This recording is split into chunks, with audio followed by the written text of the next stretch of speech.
Hi everyone. So in this video, I would like to share to you guys about an economic growth. Definition of economic growth is the increase in the amount of final goods and services produced by an economy over time.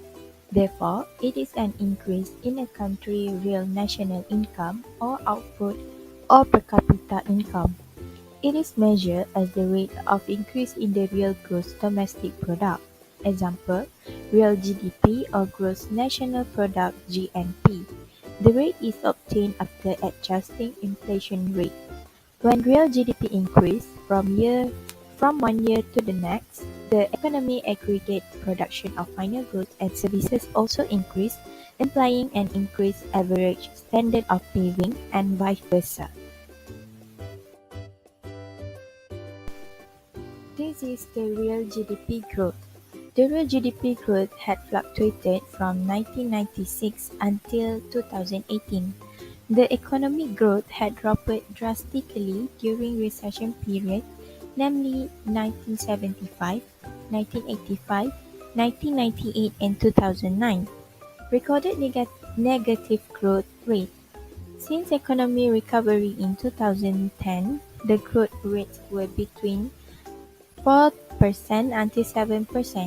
Malaysia remains an important test bed from economic theory.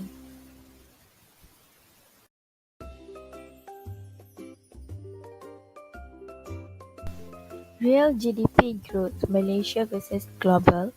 From this figure, with few exceptions of economic recession, which affected Malaysia more than global economy.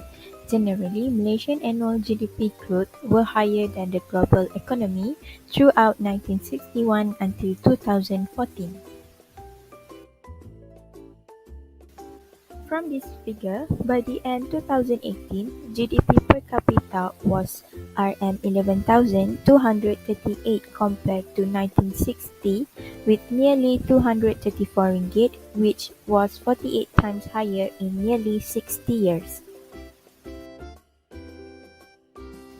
This figure shows percentage share of GDP according to sectors: agriculture, manufacturing, service and mining sectors. Over time, manufacturing and service sector have monopolized the Malaysian GDP with more than 20% and 50% respectively. And here is the structure of Malaysian GDP by economic activity from 1965 until 2018.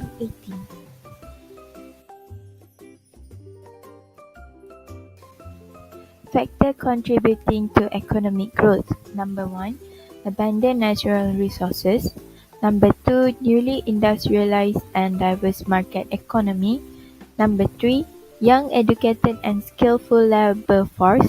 Number 4, infrastructure and efficient economic organization. Number 5, inward investment level. Number 6, labor mobility. Number 7, saving levels. Number 8, corruption level. And number 9, political and social stability.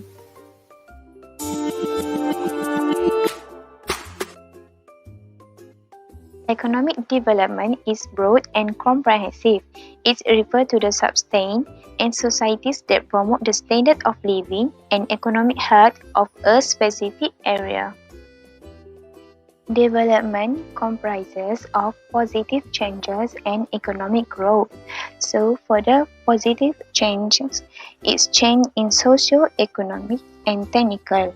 And for economic growth, it's referred to the quantitative.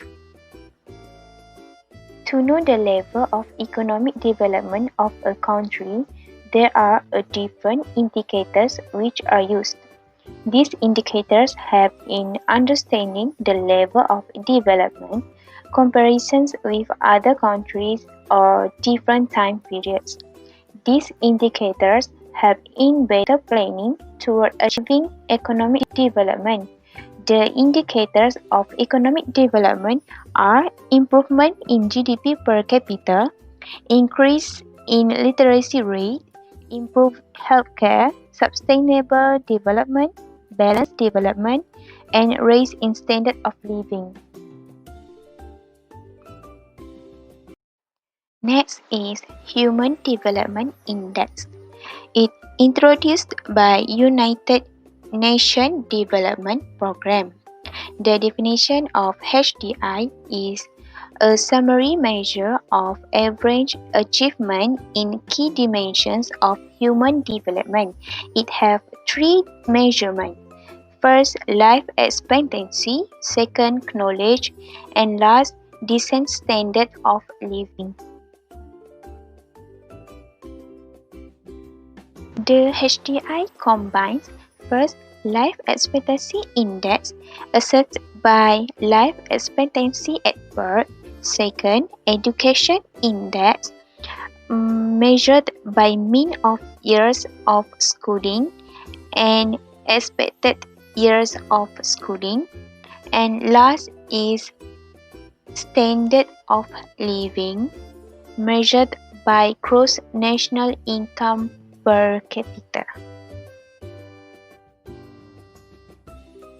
Effects of economic development continues with modernization. It contains four effects. First, long-term environmental implication, which is ecosystem instability. Second, economic problems, which is inflation and cost hike, such as healthcare and education. Third, income inequality, which is rich versus poor and urban versus rural. And last, social problems, which is family disruption, runaway children, and youngster moral decay.